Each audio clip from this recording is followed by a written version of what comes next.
شب جاری کے من من من من بودم دمیدہ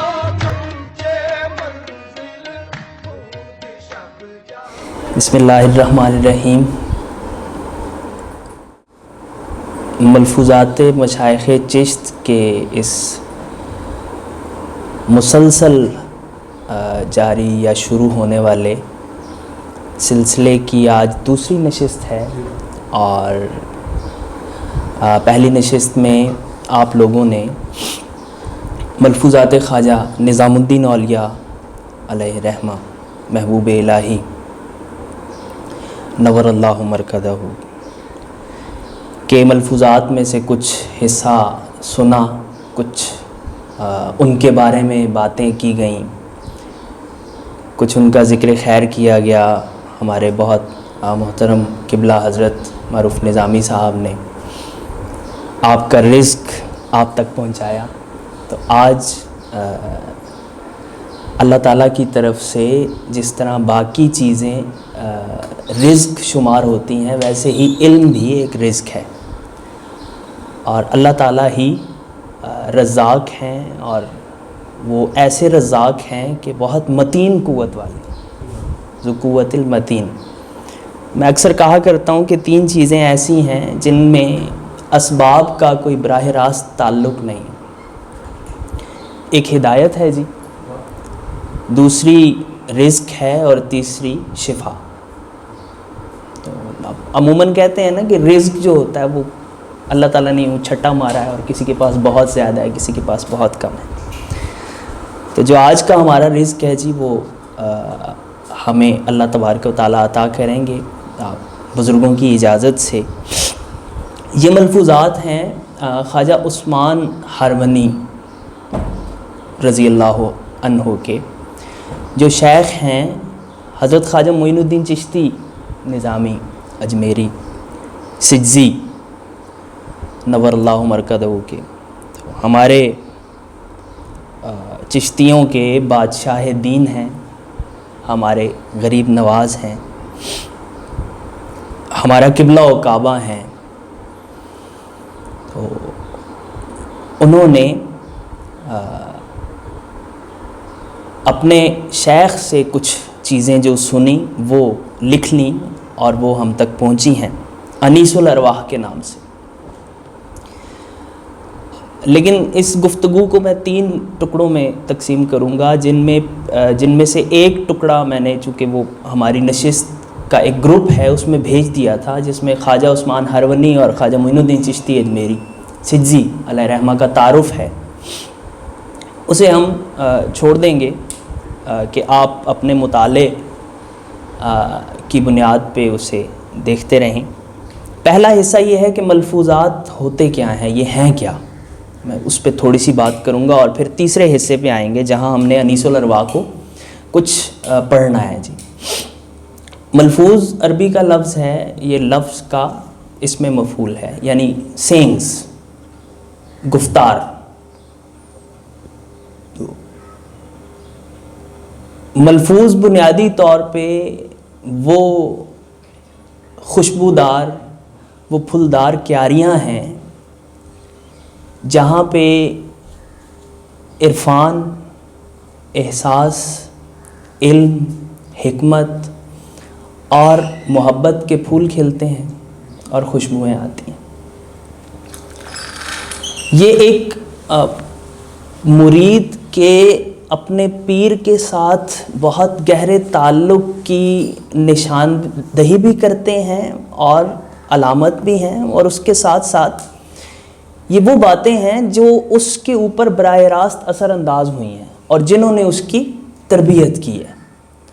تو اس اعتبار سے ان کی بہت زیادہ اہمیت ہے. اپنی اثر انگیزی میں، یعنی تاثیر میں، اور اپنی عرفانیت میں بہت بلند مقام کے حامل ہیں. اب خواجہ معین الدین چشتی اجمیری ظاہر ہے جو باتیں لکھ رہے ہیں اپنے پیر سے، وہ وہی باتیں ہیں جو ان کے کانوں میں آئیں اور سیدھا دل میں گھر کر گئیں. تو وہ باتیں بہت زیادہ اہم ہوں گی آبویسلی.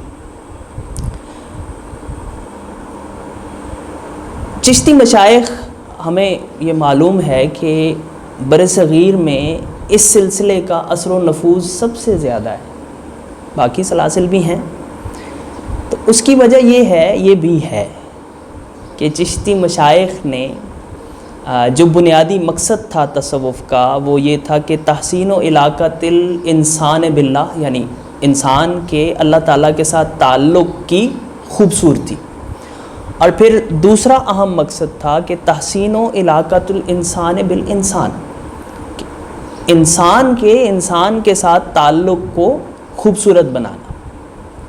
میں ذاتی طور پہ یہ سمجھتا ہوں کہ جو دوسری والی بات ہے وہ پہلی ہے، اس لیے پہلی ہے کہ ہر دعوے کی ایک دلیل ہوتی ہے، کوثر صاحب، اور اس دعوے کی کہ میرا تعلق اللہ کے ساتھ بہت اچھا ہے، دلیل یہ ہے کہ آپ کا اس کی مخلوق کے ساتھ تعلق اچھا ہو۔ تو مخلوق کے ساتھ اچھے تعلق کی روایت جو خواجگان چشت نے رکھی ہے، سبحان اللہ، اور غیاث پور کے چند گھروں میں آگ لگ گئی اور خواجہ نظام چھت پہ کھڑے اس آگ کو تب تک دیکھتے رہے جب تک وہ ساری آگ بجھ نہیں گئی، اور پھر اپنے خادم کو کہا کہ 2 تنکے سونا خانقاہ سے لے جاؤ اور راشن لے جاؤ اور 2 تنکے سونا لے جاؤ اور ان سب گھروں کو دے دو۔ آپ اکثر روزہ رکھتے تھے تو کھاتے بہت کم تھے، وہ جو کھانا جاتا تھا واپس آ جاتا تھا۔ تو ایک دن خادم نے کہا کہ حضرت یہ کیا ہے، یہ کیا معاملہ ہے؟ آپ کہنے لگے یہاں بہت سارے لوگ بھوکے رہتے ہیں، تو ان بھوکوں کی موجودگی میں کیسے ممکن ہے کہ میں کھا لوں؟ تو یہ وہ تعلق ہے مخلوق کے ساتھ جس کی روایت چشتیان نے بالخصوص اور باقی سب نے بالعموم رکھی۔ یعنی آپ اس اخلاق کا یا اس تعلق بالمخلوق کا عالم دیکھیے کہ حضرت نصیر الدین چراغ دہلی کو جو قلندر آ کے قتل کرنے کی کوشش، شہید کرنے کی کوشش کرتا ہے، آپ پہ وار کرتا ہے اور خون ہو جاتے ہیں آپ، تو آپ اسے عطا کرتے ہیں اور اسے کہتے ہیں اس کو جانے دو۔ بالکل وہی معاملہ ہے جو حضرت علی نے اپنے قاتل کے ساتھ روا رکھا ہے، بالکل وہی معاملہ ہے جو نبی مکرم صلی اللہ علیہ وآلہ وسلم نے طائف کے ان لوگوں کے ساتھ روا رکھا جنہوں نے اتنے پتھر مارے کہ خون ٹپکتے ٹپکتے جوتیوں میں بھر گیا۔ تو یہ وہ مخلوق کے ساتھ تعلق کی اوپر سے نیچے تک ایک روایت ہے جس کو بہت مضبوطی سے تھامے رکھا، اور ہر چیز میں، اور اس کی بنیاد یعنی اس مخلوق کے ساتھ یا انسانوں کے ساتھ تعلق کی بنیاد یقیناً محبت ہے۔ تو آپ یہ دیکھتے ہیں کہ چشتیان نے ہر چیز کو اس ابدی یا آفاقی محبت کے لیے بطور آلہ استعمال کیا، ٹول بنایا۔ ایون موسیقی کو بھی، جو اس زمانے کی رائج اثر انگیز صنف فنون لطیفہ میں تھی، یعنی اصناف میں سے ایک صنف ہے، اور اس کے لیے بس ایک امیر خسرو کی ربائی دیکھیے کہ وہ کیسے اس اینک کو ملاحظہ کیجئے جو اینک وہ پہن کے چیزوں کو دیکھا کرتے تھے کہ آروز کے روح آدم آمد ببدن، از بیم گناہ نیامت در تن، تو خوانند ملائکہ بلہن داؤد، در تن درآمد در تن۔ اب یہ وہ ترانہ ہے، وہ موسیقی کی جان کہلاتا ہے۔ تو اس کا بیک گراؤنڈ یہ بتایا کہ یہ وہ گناہ کے ڈر سے جب آدم اس کی روح اس پتلہ خاکی میں نہیں سما رہی تھی تو فرشتوں نے لہن داؤد میں وہ نغمہ الاپا، اور وہ محبت کی وجہ سے اس تن خاکی میں آ گئی، اور یہی وہ محبت ہے جسے امانت کہا گیا، اور اسی کی بنیاد پہ ظلوماً جہولہ کہا گیا۔ بہت ساری باتیں ہیں، ہم بہت زیادہ باتوں میں نہیں جاتے اور خواجہ کے ملفوظات سے ابتدا کرتے ہیں۔ آپ نے یقیناً اسے ایک نظر دیکھا ہوگا، یہ فارسی کو۔ میں اس کا کچھ چیدہ حصہ پڑھوں گا اور فارسی عبارت پڑھوں گا اور کچھ ہلکا پھلکا ساتھ ترجمہ کروں گا۔ تو ابتدا ہے جی اس کی، الحمدللہ رب العالمین والعاقبۃ للمتقین والصلاۃ علی رسولہ محمد وآلہ اجمعین بدعاً اسدق اللہ تعالی فی الدارین۔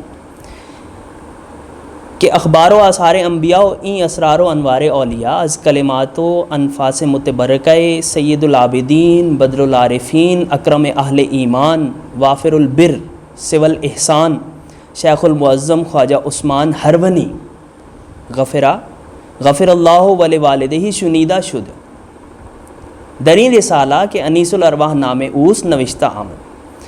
تو کہتے ہیں جی کہ جان لو اللہ تعالیٰ تمہیں دارین میں سعادت دے کہ اخبار و آثار انبیاء اور یہ اسرار و انوار اولیاء، یہ کلمات و انفاس متبرکہ سید العابدین بدر العارفین اہل ایمان میں سے اکرم ترین یعنی کریم ترین اور بہت زیادہ نیکی کرنے والے اور بہت زیادہ احسان کرنے والے شیخ معظم خواجہ عثمان ہرونی سے سنے گئے ہیں، اور اس رسالہ جس کا نام انیس الارواح میں درج کیے گئے ہیں.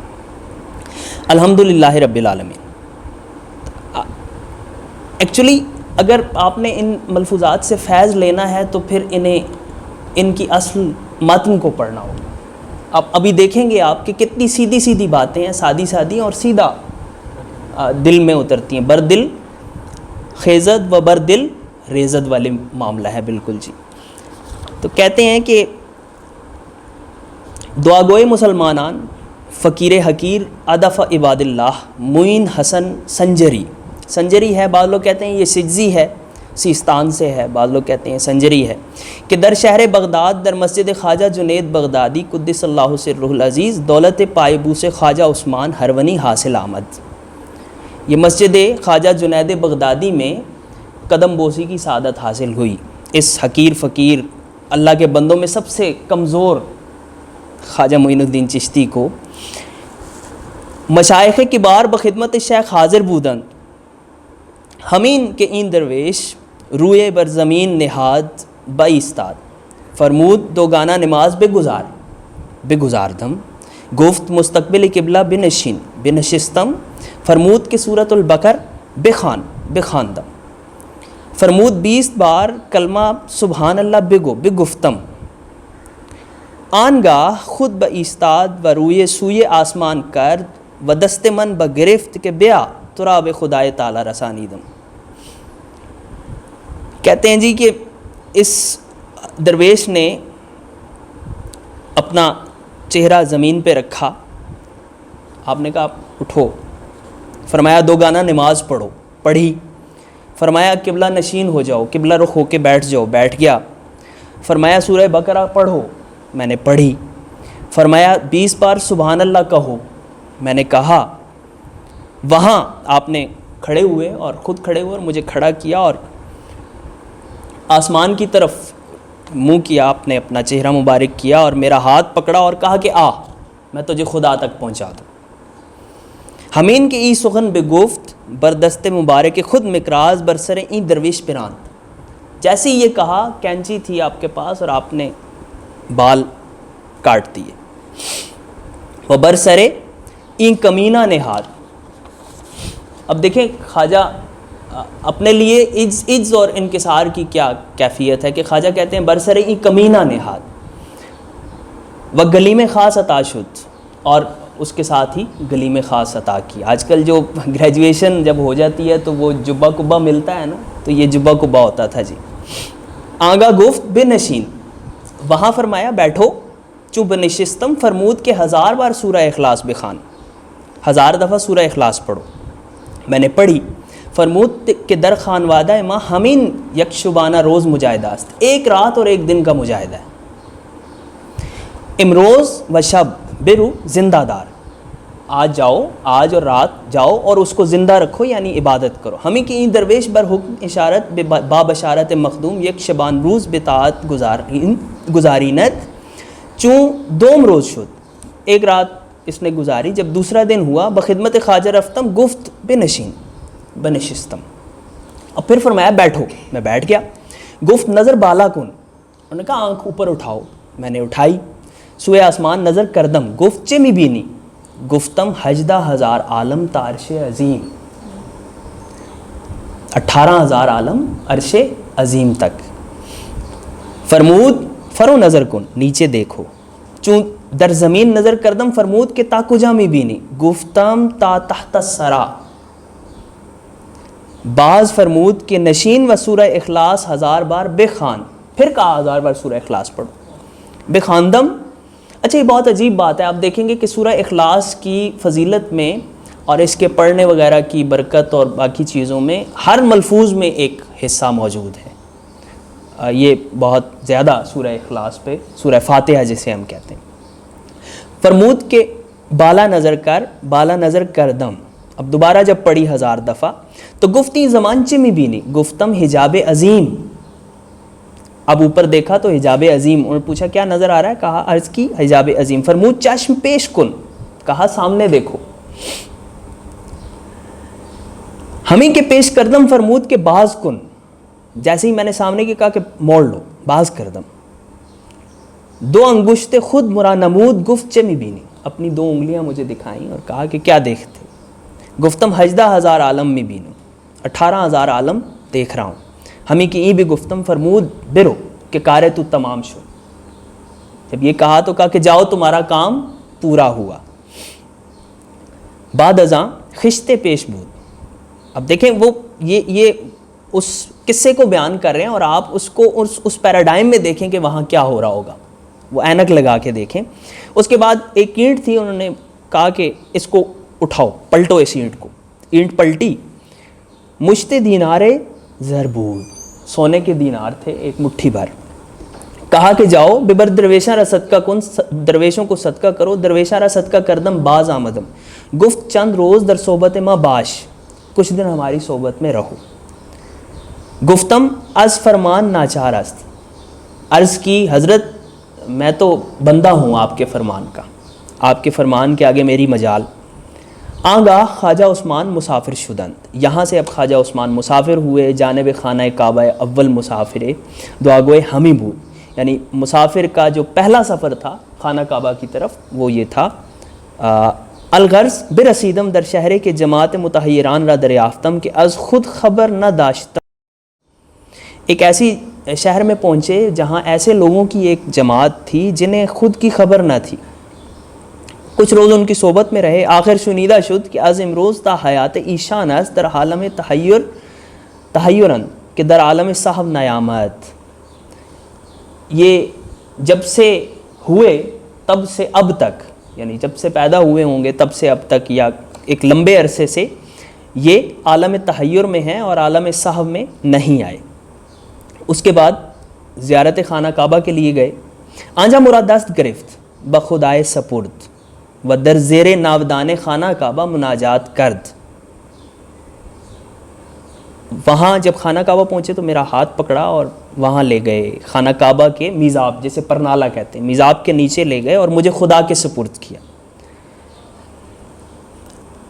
ودر بابے درویش آواز آمد کہ ماں معین الدین حسن سنجری را قبول کر دیں، کہ ہم نے حسن سجزی کو یا حسن سنجری کو قبول کر لیا۔ چوں از آنجا باز گشتیم در مدینہ آمدیں، جب وہاں سے لوٹے تو مدینہ پہنچے، برسر روزہ سید کائنات محمد مصطفیٰ صلی اللہ علیہ وسلم آمدیم، بنیم درویش فرمان شد کہ سلام کن، کہ سلام کرو، مجھے کہا گیا، میں نے سلام کیا۔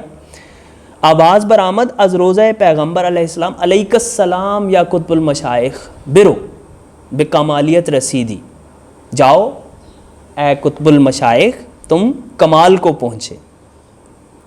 اس کے بعد جی شہر بدخشاں میں آئے اور پھر جب واپس آئے تو کہتے ہیں کہ 20 سال کا عرصہ تھا سارا، کہ آگے چل کے آتا ہے کہ 20 سال راست شد، آنگاہ خواجہ بازگشت در بغداد آمد حجر گرفت، حجرہ پکڑ لیا انہوں نے، یعنی حجرہ نشین ہو گئے، اور اس درویش کو یہ فرمان ہوا کہ دری روز بیرون نہ خواہم آمد، آج کے بعد میں باہر نہیں نکلوں گا۔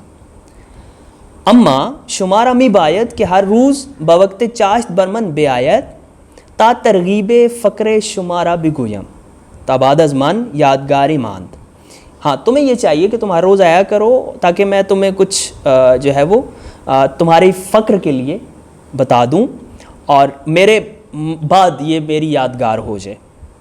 پسیں درویش بر حکم فرمان خواجہ ہم چنامی کر، اس درویش نے یہی کیا، ہر روز جاتا تھا اور اس عزلت کے مقام میں حاضر ہو جاتا تھا اور جو کچھ زبان مبارک سے سنتا تھا وہ لکھ لیا کرتا تھا۔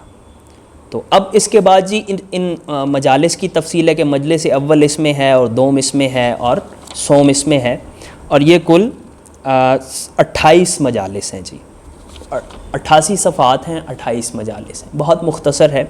پھر یہ مجالس کے جو نام ہیں ان میں چیزیں بعض ڈفرینٹ آ جاتی ہیں، یہ ضروری نہیں ہے کہ جو عنوان ہے اسی کی چیز موجود ہو۔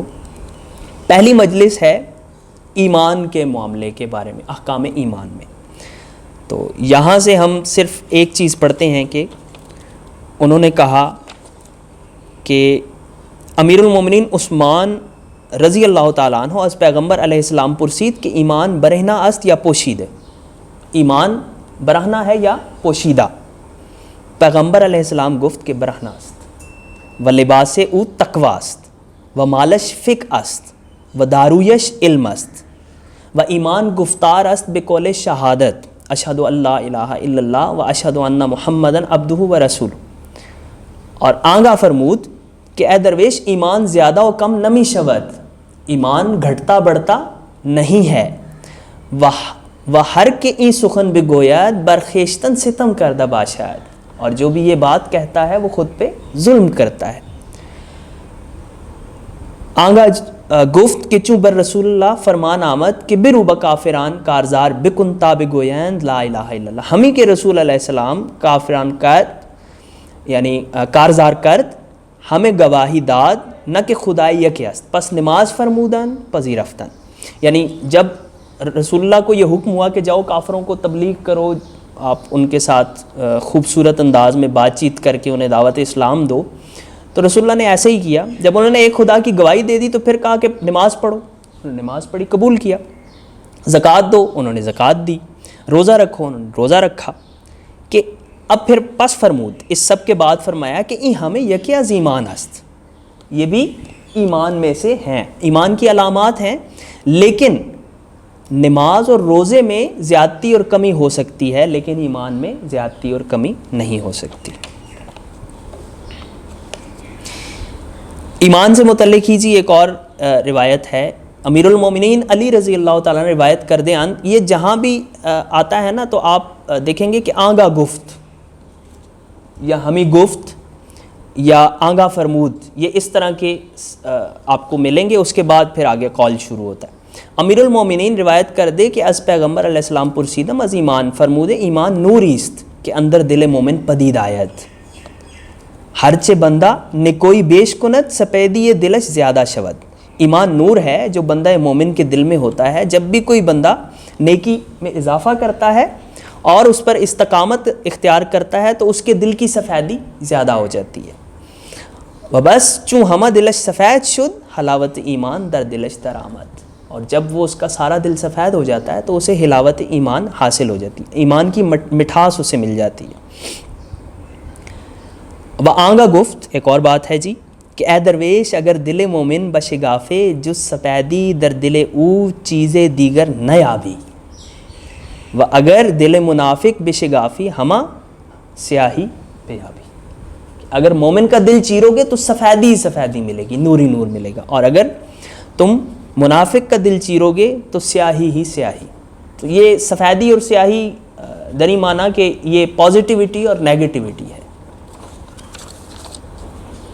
یہ مجلس دوم سے ایک چیز میں نے نشانزد کی بھی ہے، خوبصورت بات ہے کہ سخندر مناجات مہتر آدم صلوات اللہ علیہ افتاد بود فرمود کہ شنید ایم از خواجہ ناصح الدین یوسف چشتی قدس اللہ سرہ العزیز کہ در کتاب نوشتے دیدہ بروایت امیر المومنین علی کرم اللہ وجہہ کہ رسول اللہ علیہ السلام گفت کہ چو خدای تعالیٰ گفت فتلقى آدم من ربہ کلمات، و این آن وقت بود کہ آدم می گریخت، خدای تعالیٰ گفت کہ اے آدم از من می گریزی، گفت نہ یا رب ولیکن شرم دارم از تو عزیز علت کے من کردہ۔ تو جب یہ فتلقى آدم من ربی کلمات کہ آدم نے اپنے رب سے کچھ کلمات سیکھے، توبہ قبول ہوئی، پھر یہ معاملہ ہوا، تو حضرت علی سے روایت ہے کہ رسول اللہ نے فرمایا کہ جب ایسا ہوا تو آدم جو ہے نا اللہ تعالیٰ سے ذرا گریزاں تھے، تو اللہ تعالیٰ نے کہا کہ اے آدم مجھ سے تم گریز پائی اختیار کرتے ہو؟ کہا کہ نہیں یار اب، بلکہ مجھ سے جو ہو گیا میں اس کی ندامت میں ہوں۔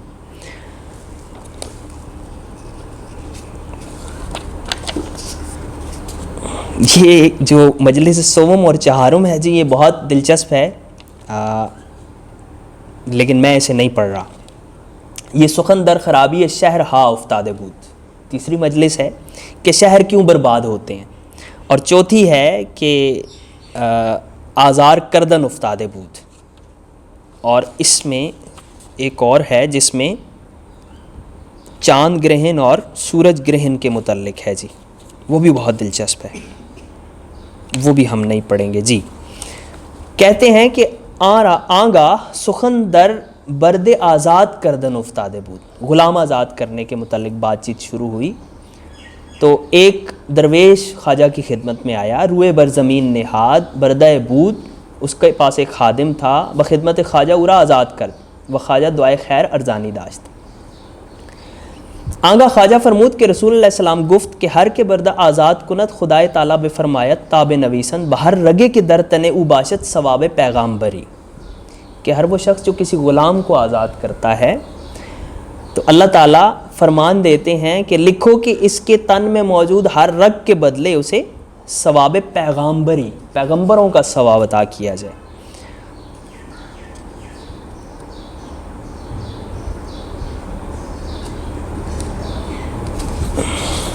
لیں جی،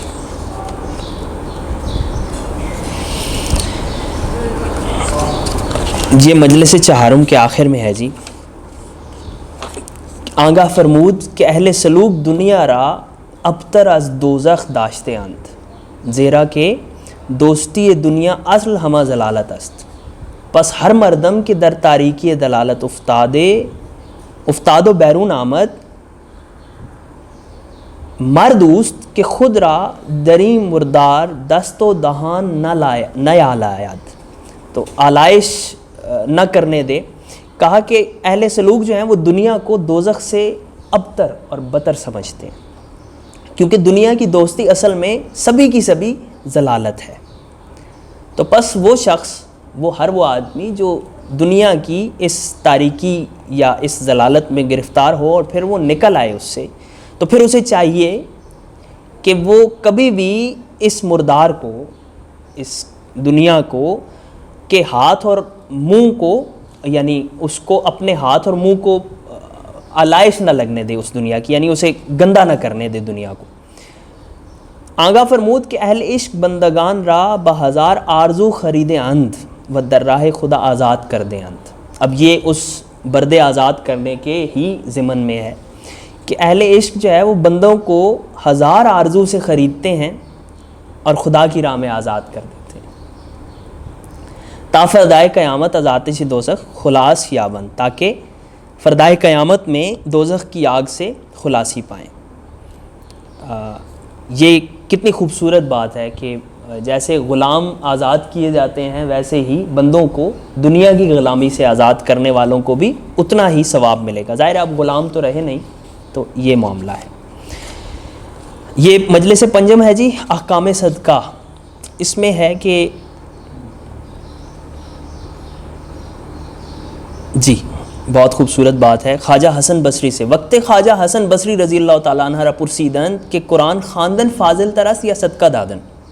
فرمود کہ از رسول اللہ صلی اللہ علیہ وآلہ وسلم مرویست کہ یک نانو پارچہ صدقہ بدہد بہتر باشد مرورا کے 1000 بار قرآن بخواند۔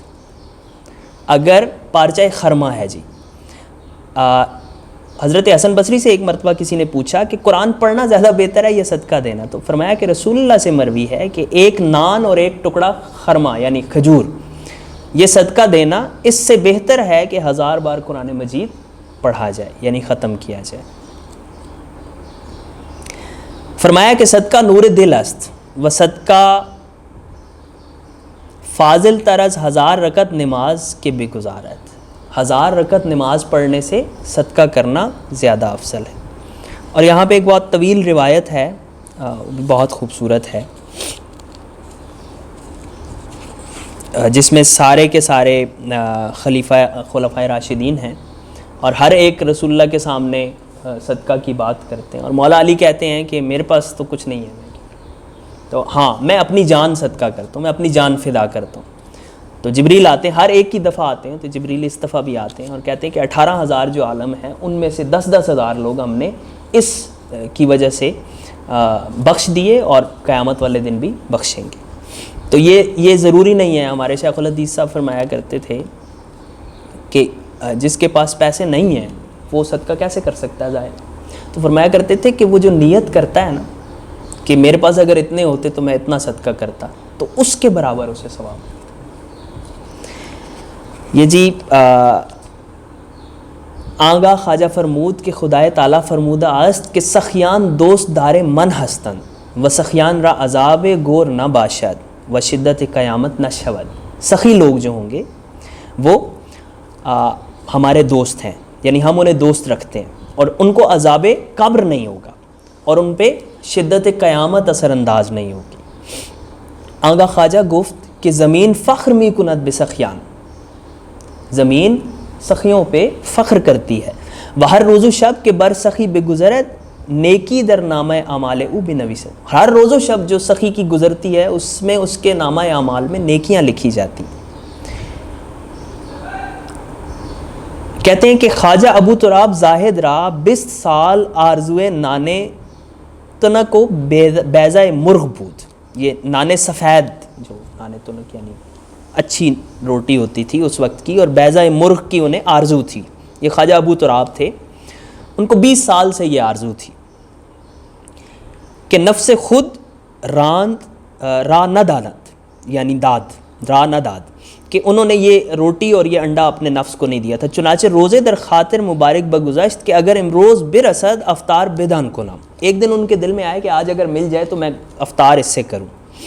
الغرض بوقت نماز دیگر خواجہ ابو تراب بجہت تجدید وضو بیرون صحرا رفت، تجدید وضو کی نیت سے وہ باہر صحرا میں نکلے، تو کودکی بیامد دست در دامن خواجہ زاد کہ دیروز کالائے من بردئی امروز باز آمدئی کہ تا دیگر کالائے بے بری۔ ایک بچہ آیا اور انہوں نے خواجہ کا دامن پکڑا، انہوں نے کہا تو کل بھی میرا سامان چوری کر کے لے گیا تھا، آج بھی تو اس لیے آیا ہے کہ میرا باقی سامان بھی لے جائے۔ وہ فریاد برآورت، اور اس نے شور مچا دیا کہ دز دز، چور چور، خلقے گرد آمدان، لوگ اکٹھے ہو گئے۔ ہر کسے چیزیں می گفتن، ہر ایک نے اپنی اپنی بات کی، کسی نے ظاہر گالی دی ہوگی، کسی نے کچھ اور کہا ہوگا۔ ہم چنا پدر آن کودک بیامد و خواجہ ابو تراب مشت زدن گرفت، باپ آیا اس بچے کا اور خواجہ کو اس نے مکہ جڑ دیا جی۔ او مشت می زد خواجہ ابو تراب می شمردن، وہ مکہ مارتا تھا، خواجہ اسے گنتے تھے۔ چنانچہ 60 مشت شد، 60 مکے ہو گئے۔ ہم دران مرد رسید خدمت خواجہ را بشناخت، بانگ بنا پدر کودک زد کہ این دزد نیست، ایک آدمی آیا وہ خواجہ کو پہچانتا تو اس نے ادھر سے آواز لگائی کہ او بھائی یہ چور نہیں ہے، میں انہیں جانتا ہوں۔ اما خواجہ ابو تراب ہر کسے بمعذرت پیش آمد، یعنی اب خواجہ ابو تراب سے اس بات پہ سب نے، ہر کس نے معذرت کی، اور آخر میں کیا ہوا؟ الغرض پدر آن کودک خواجہ ابو تراب را بہزار اعزاز و اکرام در خانہ خود آورد، کزارا در خانہ او نانے تنک و بیضہ مرغ ربودہ بود، یعنی قسمت سے اس دن، یعنی قضا نے اس دن ان کے گھر میں وہی چیز بھیجی ہوئی تھی جو خواجہ طلب کر رہے تھے، تو وہ خواجہ کے سامنے لے آئے۔ طبق کردہ پیش آورت، ہمیں کہ خواجہ بدید ساعت تبسم کرد، خواجہ مسکرائے ایک لمحے کے لیے، اور انہوں نے کہا کہ اے خواجہ این طعام خود را بردار، اس خواجہ نے کہا کہ بھئی اس کو نہ اٹھا لو، کہ نا خوردہ، میں نے جو چیز نہیں کھائی تھی ابھی، خالی سوچا تھا کہ میں کھاؤں تو مجھے یہ ہوا، اور اگر میں نے یہ کھا لی تو پتہ نہیں کیا ہوگا۔ تو یہ اسی ضمن میں، دنیا کو ترک کرنے کے ضمن میں اور سخت کے ضمن میں یہ بات بھی آئی۔ پھر ابراہیم خواص کی بھی ایک حکایت ہے جی، ہم اس پہ نہیں جاتے۔ اس کے بعد ششم مجلس ہے جو کشمش کی شراب کے بارے میں ہے، انگوری شراب کے بارے میں۔ اس کے ضمن میں ایک بات وہ فرماتے ہیں کہ آنگاہ فرمود کہ آب خوردن حرام نیست کہ بخورند، اما درین راہ مردان خدائے تعالی باشند و بوداند کہ نفس رائگان سال آب نہ دادیاند و بیزار گشتیاند. کہتے ہیں کہ جی پانی پینا تو حرام نہیں ہے نا جو پیا جاتا ہے، لیکن اس راہ میں ایسے مردان خدا موجود ہیں جو پورا پورا سال گزر جاتا ہے اور وہ پانی سیر ہو کے نہیں پیتے. ہمدنی محل حکایت فرمود اسی جگہ پہ حکایت فرمائی کہ خواجہ ابو یوسف چشتی قدس سرہ خواست کہ 1000 رکعت نماز گزارند، نفس بعیشہ مخالفت نمود، از کردہ نفس اندیشہ کردند، این کاہلی از کجا زادے شد، آن روز وظیفہ آپ کے می خورند یک کوزہ زیادہ خوردہ بود. آن روز عہد کردند کہ تا بزیم نفس را آب سیر نہ دہم، تا آخر عمر ہم بنی عہد بودند. کہ خواجہ ابو یوسف ایک دفعہ 1000 رکعت نماز کی انہوں نے نیت کی تو نفس نے کاہلی کی، کہا کہ پڑھنے میں کچھ سستی کرنے کی کوشش کی، تو انہوں نے سوچا کہ یہ سستی کہاں سے آئی ہے. کہا کہ آج میں نے ایک کوزہ پانی، ایک پیالہ پانی زیادہ پیا. انہوں نے کہا کہ وہ دن انہوں نے عہد کیا کہ جب تک زندہ رہوں گا میں اپنے آپ کو پانی سیر ہو کے نہیں پلاؤں گا. ٹائم چونکہ تھوڑا ہے میں اس کو ختم کرتا ہوں اور آگے چلتے ہیں جی. ایک جگہ یہ سخندر آزردن مومنان افتادہ بود، مومنوں کو آزار پہنچانے کے بارے میں بات ہے. تو خواجہ فرماتے ہیں کہ رسول اللہ گفت کہ میاں زارید مومنان را کہ بر سینہ ہر مومن ہفتاد پردے است، ہر مومن کے سینہ پہ 80 پردے ہیں، اور اگر ہر پردے میں جو ہے وہ فرشتہ ہے. تو جب آپ مومن کے دل کو اذیت پہنچاتے ہیں تو آپ اس فرشتے کو اذیت پہنچاتے ہیں. تو دل آزاری اتنا بڑا گناہ ہے. آگاہ فرمود کہ ہر کے مومن را بیازارد ہفتاد گناہ کبیرہ بنام او بنویسند، و ہر کے مومن را بیازارد ہم چنا کہ یک خانہ برائے خود در دوزخ بنا کر دے باشند. یعنی جو مومن کسی کو تکلیف پہنچاتا ہے وہ بے شمار گناہ اپنے نام لکھواتا ہے گناہ کبیرہ، اور اس کے ساتھ ساتھ دوزخ میں اپنا گھر بنا لیتا ہے. اب یہ بہت خوبصورت بات ہے جی کہ درویش اہل سلوک کے خود را گنگ کر دیں، جو درویش خود کو گنگا کر لیتے ہیں. ای کہ با ہیچ کس ہم کلام نہ شون کہ دانت کے در سخن برادر مومن برنجد، وہ اس خوف سے ہوتا ہے کہ کہیں اپنے مومن بھائی کو رنجیدہ نہ کر دیں، تو اس وجہ سے وہ خود کو گنگ کر لیتے ہیں. اب ایک اور بات بہت اہم ہے جی، مجلس حشتم ہے سخندر قذف گفتن مومنان، گالی گلوچ کے بارے میں. تو فرمایا کہ ہر کسی را از مومنان دشنام و ہم چنان باشد، دشنام دہد ہم چنان باشد کہ مادر و دختر خود را زنا کر دے باشد. جو مومنوں کو دشنام دیتا ہے وہ ایسے ہی ہے جیسے وہ اپنی ماں اور اپنی بیٹی سے زنا کرتا ہے. وہ چنان استے کہ فرعون را یاری کر دے باشد بحرب بموسیٰ علیہ السلام، اور موسیٰ کے مقابلے میں موسیٰ اور فرعون کی جنگ میں وہ فرعون کی یاری کرتا ہے. آنگا فرمود کہ ہر کے مومن را دشنام دہد دعایش مستجاب نہ شوتا 100 روزہ اگر بے توبہ بمیرد آسی مردے باشد. 100 سال تک اس کی دعا قبول نہیں ہوتی، اور اگر وہ مر جائے گا تو وہ گناہ گار مرے گا.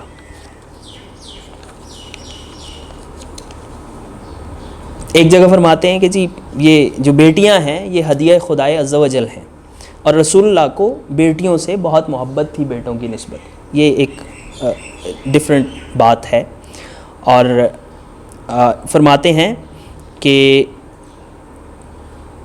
خانہ کعبہ میں 70 دفعہ جانے سے زیادہ بہتر ہے کہ کسی کی بیٹی ہو اور وہ اس کی شادی کرے، تو اس سے زیادہ اس کو ثواب ملتا ہے. جانوروں کو مارنے کے بارے میں جی فرمایا کہ رسول اللہ گفت کہ نہ شاید ہیچ جانور در آتش افکندن کہ آتش عذاب خداست، کسی جانور کو آگ میں جلانا جائز نہیں ہے. اور وہ شخص جو جانور کو آگ میں جلاتا ہے یا بغیر کسی دینی ضرورت کے اسے مارتا ہے، اس کا کفارہ یہ ہے کہ وہ غلام آزاد کرے یا 60 درویشوں کو کھانا کھلائے. اور جو بھی ایسا کرتا ہے وہ خدائے تعالیٰ کے عذاب سے رہا نہیں ہو سکتا. اور جانوروں کو مارنے کے متعلق بھی یہ پوری ایک مجلس ہے جی.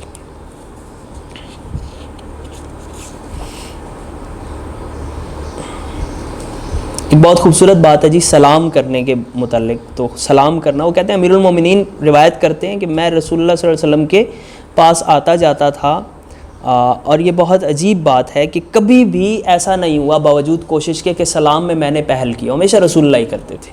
تو سلام میں پہل کرنی چاہیے جی. اور یہاں پہ ایک یہ بات ہے، رسول اللہ صلی اللہ علیہ وسلم سے مولا علی روایت کرتے ہیں کہ جس شخص کی نمازیں قضا ہو گئی ہوں تو وہ چاہیے کہ شب دوشنبہ کو، یہ دوشنبہ سوموار بنتی ہے، سوموار کی رات کو 50 رکعت نماز پڑھے. ہر رکعت میں سورہ الحمد ایک بار اور سورہ اخلاص 11 بار، تو یعنی 11 مرتبہ پڑھے. اور جب نماز سے فارغ ہو تو 7 بار استغفار گو جائے، 100 مرتبہ استغفار پڑھے. تو اس کی تمام عرصے کی قضا نمازیں اللہ تعالیٰ جو ہے وہ پوری کر دے گا.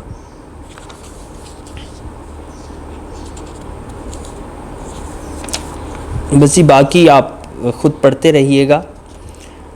وما علیہ الا البلاغ. کوئی اس معاملے میں سوال ہے، کوئی بات ہے، آپ کوئی اضافہ کرنا چاہیں، کمنٹ کرنا چاہیں تو میں حاضر ہوں جی، چونکہ ہمارے پاس ابھی 10 منٹ ہیں. ایسے ہی ہے جی.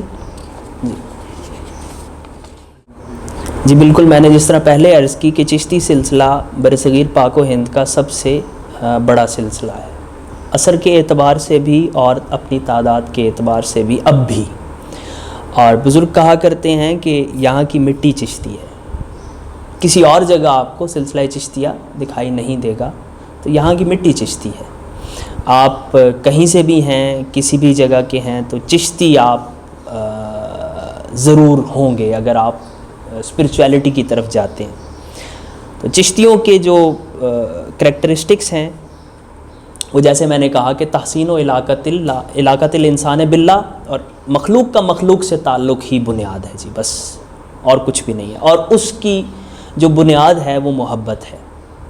تو محبت بانٹنے کے لیے چشتیوں نے بہت کام کیے.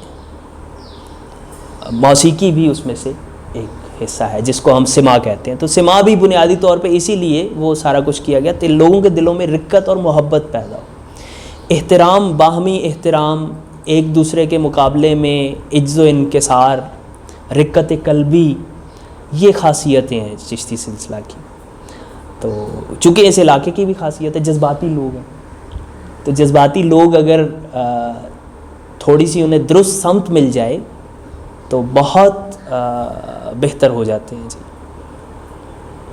اور یہ ملفوظات بنیادی طور پہ دیکھیں آپ، خواجہ معین الدین چشتی اجمیری ہیں، بابا فرید الدین گنج شکر ہیں، خواجہ نظام الدین اولیاء ہیں. یہ بہت اپنے زمانے کے بہت جید علماء کرام میں سے ہیں. بڑے بڑے شیوخ الاسلام ان کے آگے پانی بھرتے تھے، لیکن انہوں نے کوئی کتاب نہیں لکھی. بابا فرید شیخ الاسلام ہے، بابا فرید کی کوئی کتاب نہیں ہے.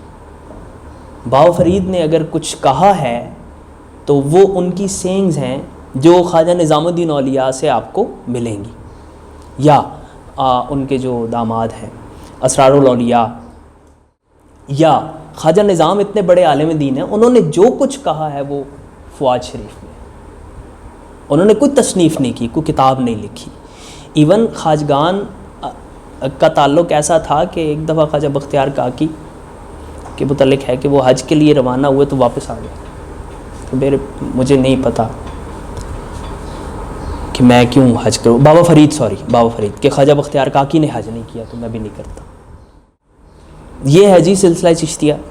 تو محبت اصل ہے، درد اصل ہے، خدمت انسانیت اصل ہے چشتی سلسلے کی. اور ملفوظات یہ وہ فضا ہیں، یہ وہ فضا ہے جس میں چشتی سانس لیتے رہے.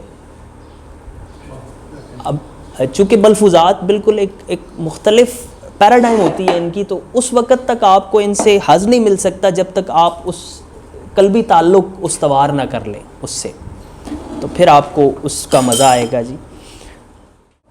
بسم اللہ الرحمن الرحیم. اللہم صلی علی سیدنا محمد. فاتحہ شریف پڑھ لیجئے جی.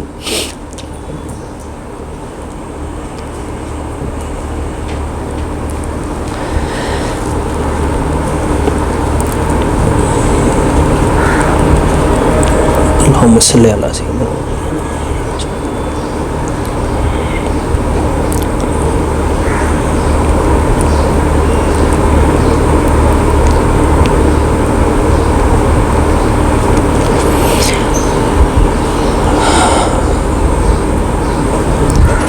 ونفوض امورنا الى اللہ ربنا شرحنا صدرنا ویسرنا لنا امرنا.